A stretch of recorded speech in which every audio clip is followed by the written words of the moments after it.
The topic for this panel is women in leadership, how women in leadership will change the gaming industry. Joining us is Jen Jones-Blackhurst. She's Chief Executive in Residence at the International Gaming Institute. She also is a board member at Caesars Entertainment Corporation and was an Executive Vice President on Government Relations and Corporate Responsibility there for a number of years. Jen, thank you for joining us. Lovely to be here. So let's start. Where do you see there being real progress made in the industry on women in leadership today? Is there anywhere, or is this still not there yet? It's not really there yet. If I'm going to be entirely honest, you don't until you see even proportion of men and women of color in C-suites across the gaming industry, you haven't made progress. And what I find very interesting about that is in all the years I've dealt with diversity, inclusion, promoting gender balance, everyone talks, well, we don't want to impact the meritocracy. Well, if you look at data from McKinsey, from Bloomberg, from Morgan Stanley, Catalyst, all of it clearly indicates that high-performing teams, best return on sales, best EBITDA are best, it all comes from diverse management teams. So if you're not diverse, you're not a meritocracy. So I think we need to sort of flip how we're looking at this. The other thing I've always found interesting, if you look at a slot customer, about 80% of slot customers are women. If you look at a sports betting customer, a significant percentage, it's like 43, 44% of sports bettors, active sports bettors, are women. So why do you want men, quite frankly, being the major designers of the product, where in many aspects, a woman is the largest user? I think we're missing a real opportunity. Absolutely. I think you've seen that in iGaming as well, where there's very, very high interest among women. What can land-based casinos learn from the digital space and things that are seeing there? How can they better embrace that? And how does that translate back to what they need to do to put more women in leadership positions? You know, what's fascinating to me is COVID was sort of the best of times and worst of times. All of a sudden, March 17th, the gaming industry as we knew it closed down. And no one had paid a lot of attention to the digital space. They had in Europe, but not in the United States. And all of a sudden, we started seeing players migrate into the digital space in huge numbers. When Governor Christie legalized online betting in New Jersey, he said it was going to be $1 billion market. And for 8 years, it was a $100 million market until COVID. Now there's this awareness that, oh my, there's this huge market that we haven't accessed that has willing customers that don't cannibalize. Largely, they're a new customer, they're accretive, you can cross-sell them. So I think the industry's really looking to grow in the digital space as quickly as they can. You know, we're somewhat restricted because we need governments to expand along with us.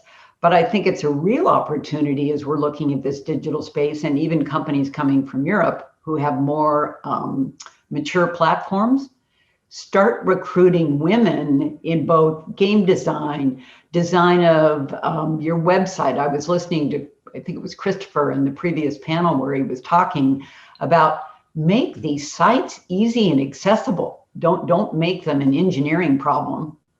And I think that really having that gender viewpoint and gender balance is going to make us even more successful. And what I don't want to hear is I'd love to hire them, but I just can't find them. If they can't find them, tell them to give me a call. I can tell you pools of women in technology backgrounds, women in engineering backgrounds, women in design backgrounds. You know, it's just, they're not looking in the right places. On that note, I know you've been helping to lead the Women's Innovation Igniter initiative at UNLV. Talk a little bit about the initiative. What are the objectives? How did it come about? It actually came about with an outreach from Entain, who was just licensed in Nevada and is opening corporate offices. And they came to us and said, look, what can we do that really attracts more women into technology jobs and professions. So we came up with a program with the university where we're looking for young women who are in, science or engineering, math backgrounds. Entain, we're putting together a class that really shows them practical application for their skills.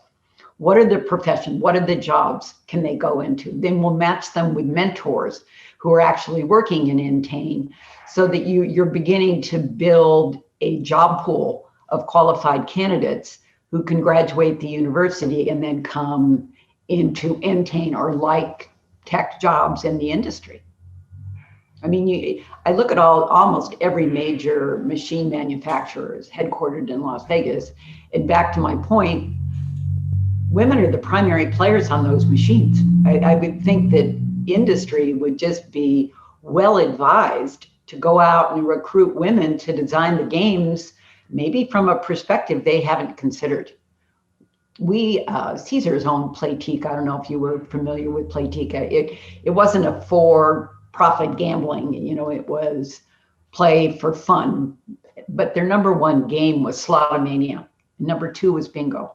Probably 90% of their players were women who played for coins to continue playing the game.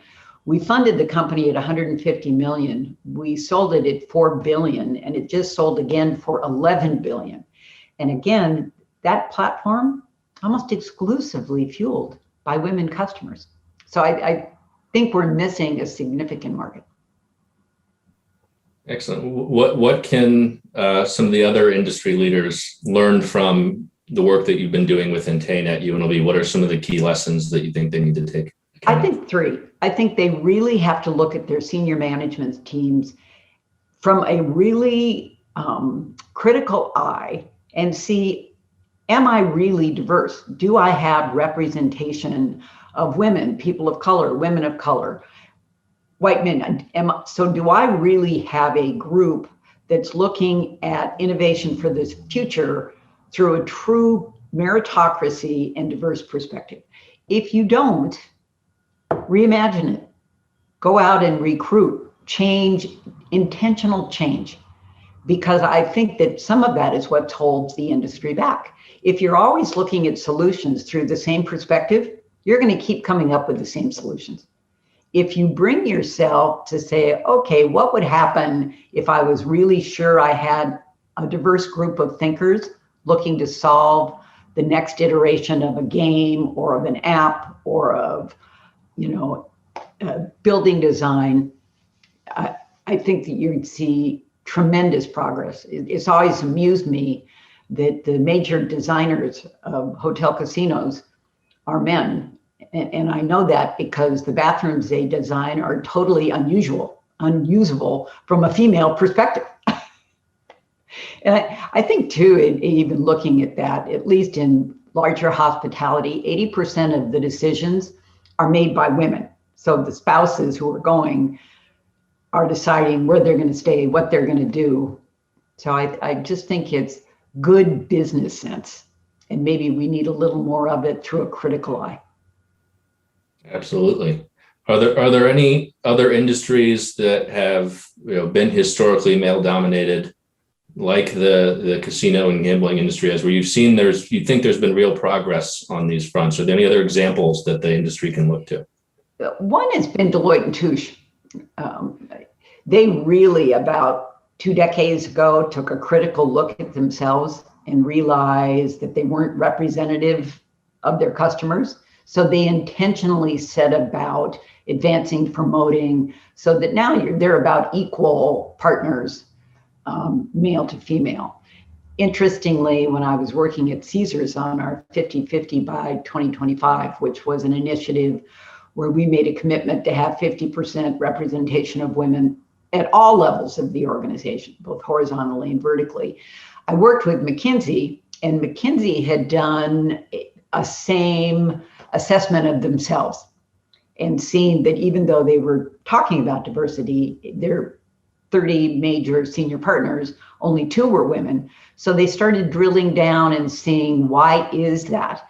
And you see simple things. McKinsey requires a associates to travel all the time. They're constantly changing. They can only stay in a project for 3 months.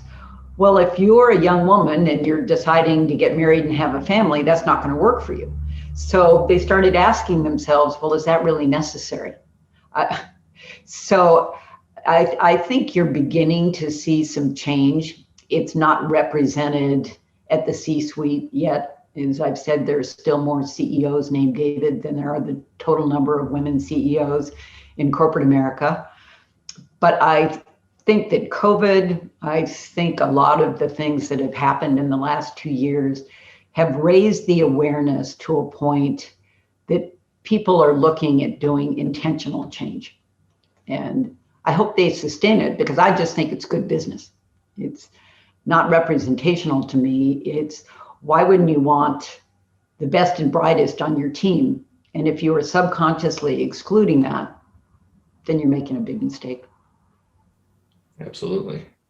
What's a leadership lesson that you've learned being a woman in an industry that is heavily skewed male? What is something that's unique to being a female leader in that kind of an industry? I think you have to learn to listen. I understand how my male colleagues think. And because I understand that, I know when to interject. I know when to take a firm stand. I know how to be persuasive in maybe having them reconsider how they're approaching a solution.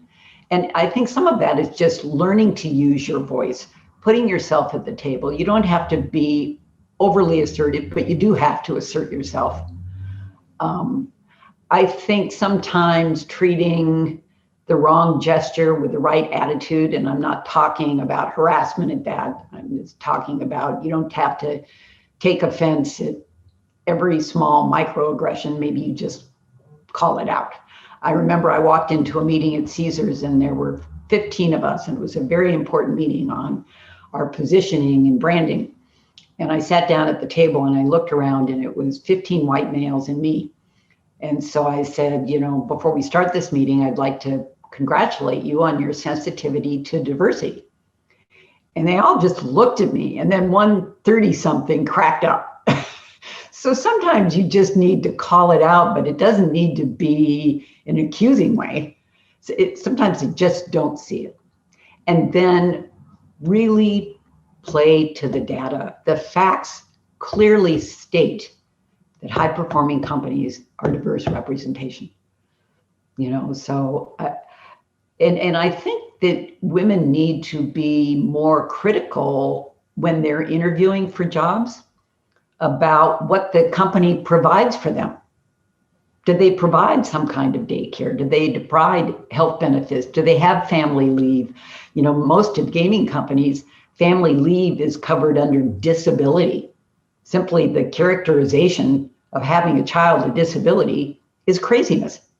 We're going to have families. We want families. And the more that we can make workplace environments embracing of the fact that we want good, healthy families, and just for well-being of both the husband, the wife, and the children, you're going to come up with higher performing employees and higher performing companies. So see what's offered. And the flip side of that, what advice, if you have male leaders that are there today that are interested and truly want to make progress on this, what advice would you give to them? What's not measured won't matter. And every good executive knows that. Come up with a goal and then systematically see where you are, see what you need to do to achieve that goal. Give yourself a time frame. Don't be delusional about, well, I don't want to disrupt the meritocracy. And I go back to my first point. If higher performing companies have diverse leadership teams, if you don't have a diverse leadership team, you don't have a meritocracy. So it's your job to fix that. Really look at how and where you're doing your recruiting. Many of the reasons you can't find qualified women and women of color in positions when you're recruiting is you're looking in the wrong places. Educate yourself on where to recruit, how to recruit. Look at your job descriptions. Make sure they're gender neutral. Test anonymous resumes. where until the final interviews, you don't even know whether it's what the gender or binary or whatever of the employee, so that you're not subconsciously making not gender specific decisions. There was, if you look at Philharmonic orchestras in the United States, for decades, 90% of the musicians were male until they went to anonymous auditions. Auditions are made behind a screen. You can't even wear shoes, so you can't hear heels. And now representation is 50-50. So really assess what you're doing, how you're doing it, set a standard, and then measure your success. And if worst comes to worst, build it into your supervisor's bonus system. See how fast it works. Absolutely. What advice would you give to young women who are entering the industry and young women who are in the industry that really want to be successful in this industry? What advice would you give to them? I tell them three things. First of all, don't limit themselves. Look at their skills, not at their titles. Look at a job that they may want to have. Make sure that their supervisor knows where they want to go, and have their supervisor clearly define for them what does success look like for them in 6 months, 12 months. Women have a tendency to only apply for jobs where they think they're 100% qualified. Men will apply for a job if they're 40% qualified, if they believe they've got the skills or the ability. So don't limit their ambition.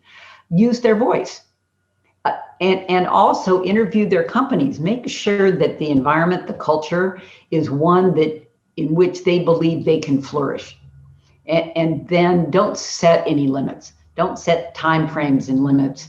When I ran for mayor, it's not because anybody said, boy, you have a great background in politics, you should run for mayor. I didn't have any background in politics, but I thought I could be a good leader, and I think I was. So trust yourself and be willing to take risks, but make sure you're in an environment where that risk-taking is valued. If you're not in an environment where you feel like that is valued, how would you recommend acting in that sense? I would really look for a different job. Yep. Trying to change a corporate culture is like moving the Titanic. If you're in a culture that's embracive and you feel is fluid and trying to evolve, that's something different. But if you're in a culture that you think is staid and very set in its ways and you don't see yourself as being able to flourish there, don't stay there. It's just not worth the job or your mental well-being. We're in an industry here that obviously regulators play a very big role. Do you see a role for regulators in helping set the tone or help make progress on this issue? It's interesting. In all of the jurisdictions, you always see regulators ask about diversity, representation.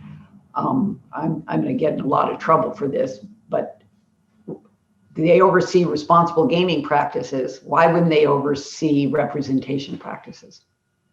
I'm not looking for affirmative action, but if a company is espousing its CSR goals, if they're talking about what they do to be good citizens and give back and representative of a community, shouldn't they be able to also showcase how that lives in their management teams?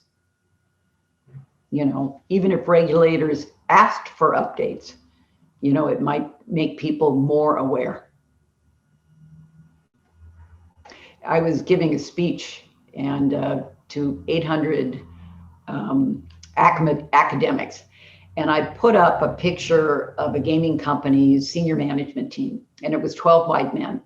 And I said, I am not calling this company out because it could be any gaming company. Well, a reporter recognized what company it was. It went viral. The CEO called, actually telling me to cease and desist. And I said, what are you talking about?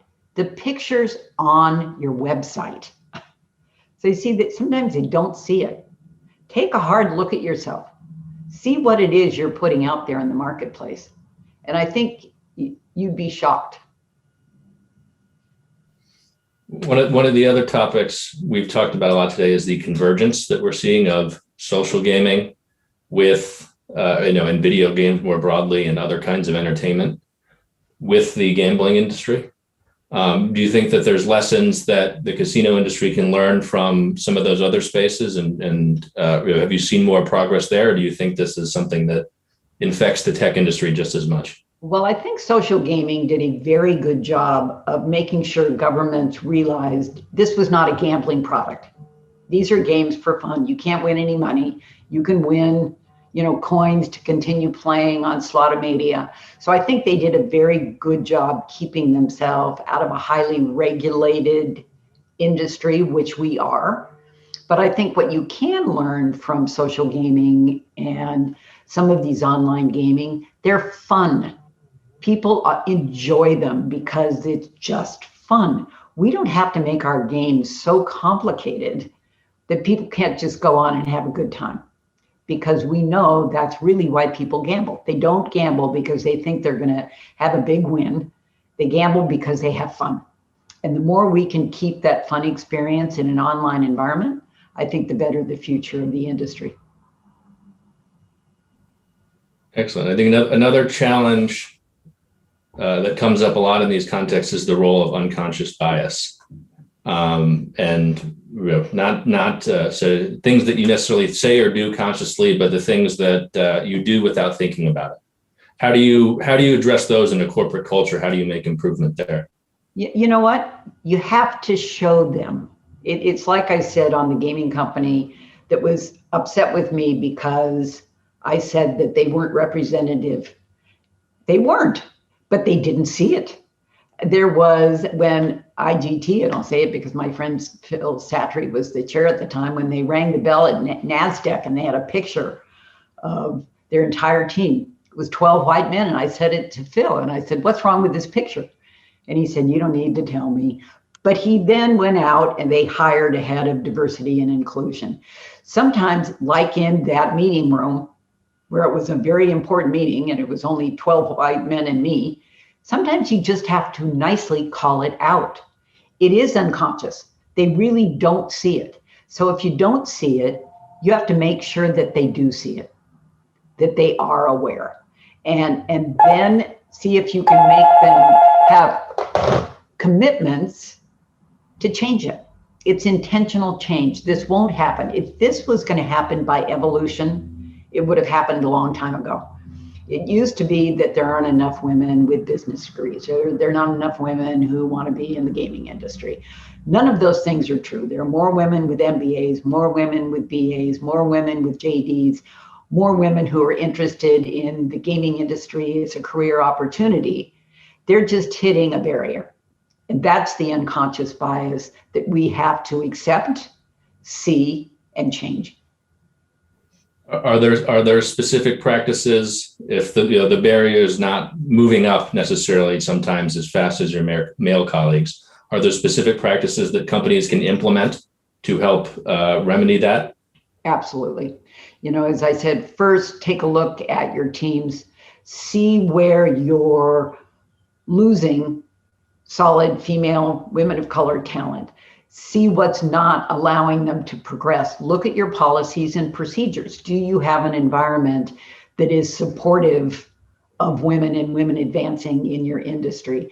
Look at your composition with a critical eye. And it has to start with the CEO. Don't make it an initiative that's human resources. And I'm not saying there aren't some great human resource professionals in the industry, but if the CEO isn't 100% bought in, it won't happen. When we made real progress at Caesars, it's because our then CEO, Mark Frisora, said, "We're going to make progress. Here's my goal. Here's when we're going to make it by. I'm going to give you the resources to go out and train all our teams in the fields, how to recruit, how to actually make this happen." But it was a commitment, both intellectually and financially. And that becomes very important. As you mentioned earlier, we've seen a lot of change in the industry and broadly over the last 12 to 18 months.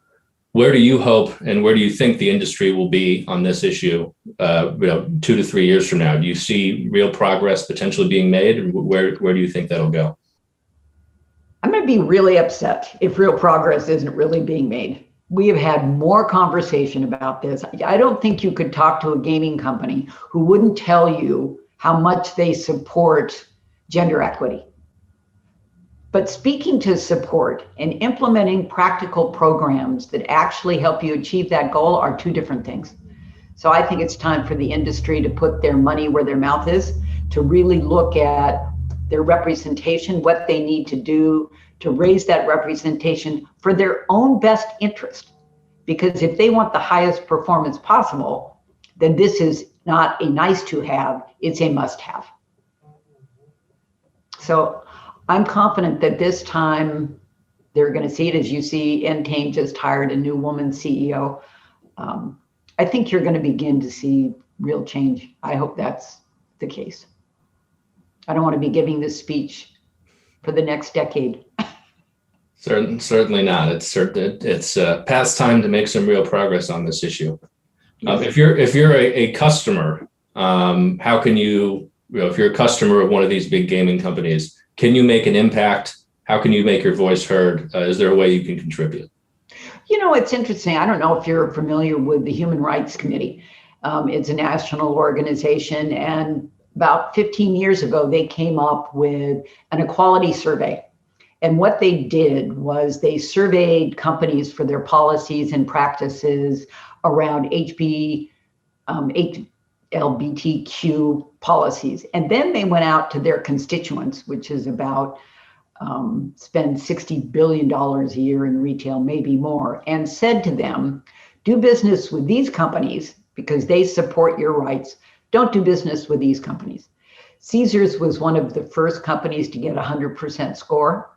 And then every other gaming company ran to achieve the same thing because this was a very lucrative market. And so I think customers can start requiring, particularly if they're high end, it's all on everybody's website. See what their management looks like. Does the management reflect your values and who you want to be doing business with? And if it doesn't, there's a lot of gaming product out there. And they'll probably offer you similar deals and just as good a loyalty program. Customers can make a huge difference if they take their business to companies that reflect their values.